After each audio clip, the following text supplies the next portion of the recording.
Hi, everybody. As we start to really dive into our annual goals, our 2023 goals, it is inevitable that our inner critics will start to show up, especially when we're about to have a major breakthrough or when we are really delving into something new. Last year, as a student and coachee, I participated in a program by a gentleman by the name of Shirzad.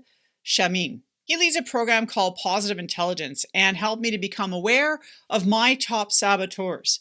These are your internal voices, the things that come up for you when you're looking to stretch and grow and succeed. The things that stop me and get in my way of potential success. While I'm coming at this video as a student rather than as a practitioner or an expert, I wanted to share these ideas with you because there's immense value in really looking inwards into really understanding the drivers or the saboteurs that can get in our own way. First off, a little caveat here. And while I'm grateful for the learning I obtained in this program, I have to caution that as a healthcare professional myself, I did take exception to some of Shirzad's methodologies, specifically in how he performs some of the recall activities and some of the meditative practices, because they can really trigger PTSD in some cases. So to be clear, while I am sharing the notion of saboteurs, I'm not necessarily endorsing the whole of this program. But as I said, there is immense value in understanding kind of what can hold us back and what our inner voices can do and say to us, and then how to manage them. So according to Shirzad, there's one master and 9 accomplice saboteurs.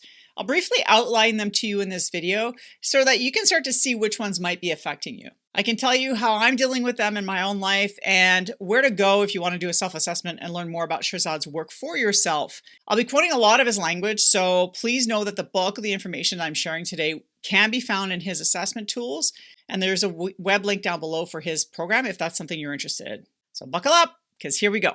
So the main saboteur, according to Shirzad, is the judge. This one's huge for me. And the judge is a universal saboteur. And in fact, it afflicts everyone. It's the one that beats you up when you make mistakes or when you have shortcomings. It warns you obsessively of any future risks that might come to you. It's the one that wakes you up in the middle of the night and gets you fixated on what's wrong with others. Now, this is a direct quote from the website, but it is the part of you that can then activate other saboteurs, which can cause increased stress and unhappiness. It's the thing that gets in my way and constantly judges when I'm doing right, when I'm doing wrong. Full stop. All right, so let's get started on those subcategories that he talks about. First is hypervigilant. This one is my highest rated saboteur, by the way. The hypervigilant comes from, and I quote, early experiences where the source of safety and security, usually from a parental figure, was unpredictable and unreliable. It could also result when painful, unexpected events prove life to be threatening or unreliable for you. So if you find yourself feeling very anxious, having doubt in yourself or others, anticipating when the shoe's going to drop, feeling skeptical, maybe even cynical at times, or seeking reassurance and guidance, the saboteur is likely very active in you. The second saboteur is the restless saboteur. Now, the restless saboteur is constantly in search of greater excitement in the next activity. You get bored easily. You're rarely at peace and never content with current activity or status quo. With this saboteur, you have a strong sense of FOMO. You're easily bored, you're very distracted, and you feel restless and always wanting to sort of see what the next thing is going to be in your life. You may also suffer from responsibility addiction, which is what I had, and you always seem to be busy. It's really hard for you to find time to relax. Shirzad says that this saboteur could be associated with early life experiences with inadequate parental nurturing or painful circumstances. And restless indulgence not only substitutes self-nurturing, but also was an escape for you from having to deal with anxiety and pain. The third saboteur, the victim. This one I'm very familiar with as well. This one is where you have a hard time being criticized. Maybe you withdraw, you pout, or you sulk. You could have a dramatic or temperamental mood. At times when times get tough, rather than getting tough and moving on, you get depressed and you hide. You may have constant fatigue and tend to have more of a negative leading mindset. You just want to be rescued for your circumstances. Well, apparently this one can be associated with a childhood experience that is not feeling seen and accepted and coming to the belief that something is especially wrong with you. The fourth is the controller. With this one, you feel a strong draw to being in charge and being the main decision maker. You can be confrontational and speak your mind regardless of the impact. And you can be intimidating and can push the comfort zones of others around you. To tell you, this is one I also struggle with. These are my top 3, by the way. I always felt like I needed to be in control because it controlled my anger and my anxiety. Because deep inside this really tough exterior that I have is someone who really doesn't want to be controlled. My father was highly controlling as a narcissistic parent, and I found myself resisting that control. And unfortunately, I controlled in order to not be controlled. And according to Shirzad, this saboteur is often linked to, quote, early life experiences where the child is forced to grow up fast, be on its own, take charge of its chaotic or dangerous circumstances in order to survive physically or emotionally, which was my situation. It's also associated with being hurt, rejected, betrayed, or deciding never to be vulnerable again. So if you were bullied as a kid, this might be one that comes up for you. So we're halfway there, folks. Does any of this sound familiar to you? Do you identify with any of these so far? And if not, continue to listen because the next ones may be yours. All right, so the fifth saboteur is the stickler. Stickler is highly punctual and a perfectionist at their root. This is active in you if you find yourself highly critical of others and you see right is right and wrong is wrong and there's no in between. If you can't do something perfectly, you'd rather not do it at all. You cannot stand mistakes from yourself or others, and you hate incompetence. The stickler offers a way of quieting that constant voice of self-judgment and the fear of others' judgments through trying to be perfect.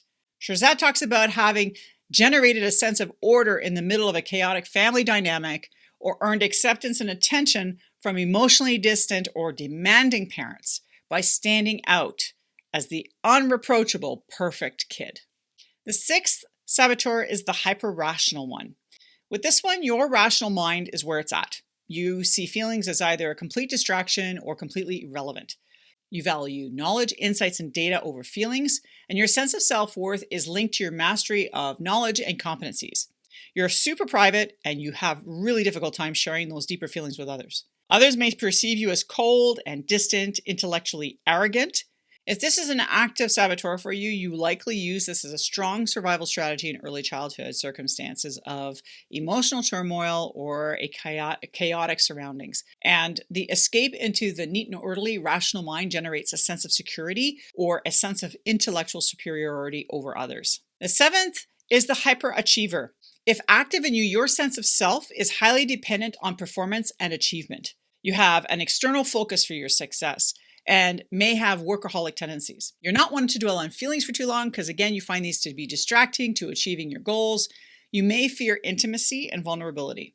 Shirzad then says, for the hyperachiever, self-validation, self-acceptance, and self-love are all conditional. This is often a result of either conditional or altogether absent validation from your parental figures. Even the very loving and approving parents can cause this because it's easy for children to get a sense that they are loved in return for achieving, obeying the rules, and having good manners, etc. So their love is therefore not unconditional. So we're almost there.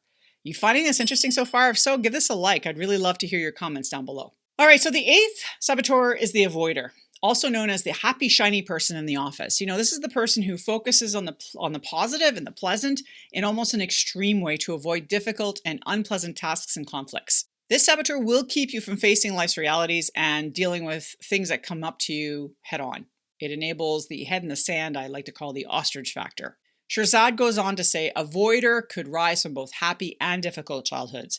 In happy childhoods, one might not have learned the resiliency of dealing with difficult emotions. And in a childhood of high conflict and tension, the avoider might come into play because they played the peacemaker and learned to not add any negativity or tension to the one's own existence within the family tensions. Finally, the ninth is the pleaser. And if you have the pleaser active, you feel the need to, quote, gain acceptance and affection by helping, pleasing, rescuing, or flattering others. You can lose sight of your own needs and also become resentful as a result.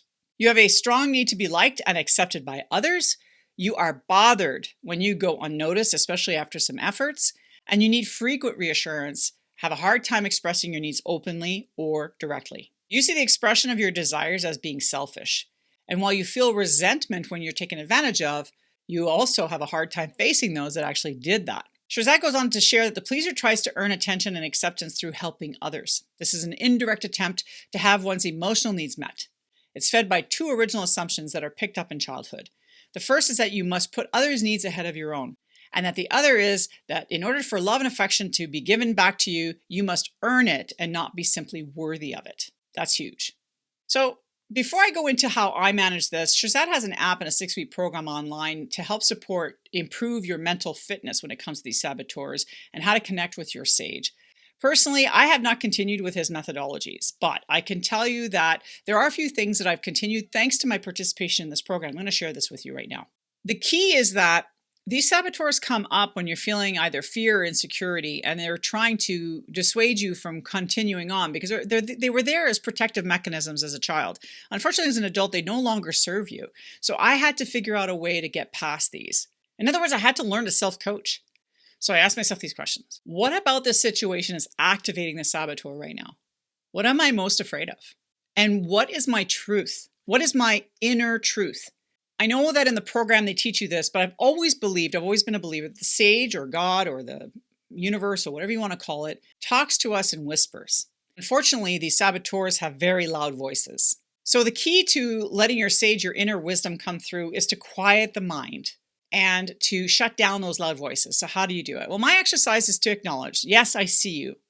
I breathe and I ask myself the questions from before and I quietly listen.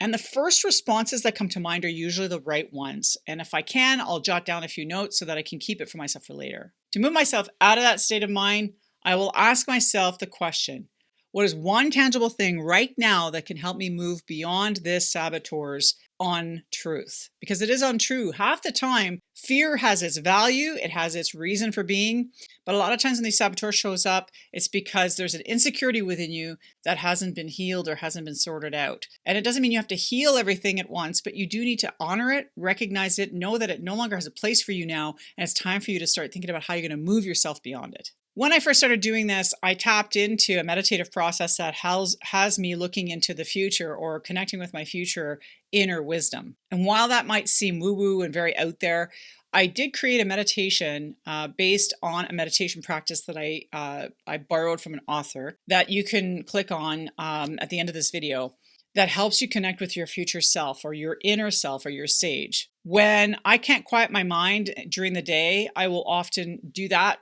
meditative practice, or I'll just simply go and be quiet in my room or listen to some meditative music and just ask myself the same questions. What about this situation is scaring me? What about it is raising this saboteur for me? What action step can I take to start moving forward beyond this? Dealing with our inner critics is probably one of the hardest things you can do. It quite literally can sabotage your success in life. So hopefully learning about what makes you tick can start the process so that you can start learning to deal with these inner voices when they show up for you. Shirzad's program can be super interesting for people out there. There is utility in this program for sure. I would just caution you that if you have a very traumatic background, to be really careful stepping into this because there are exercises that he does that might trigger you. If you're looking to find some help for yourself, I can maybe help you get there. There's a link down below where we can connect and we can see how I might be able to help you out. Until next time, take care, folks.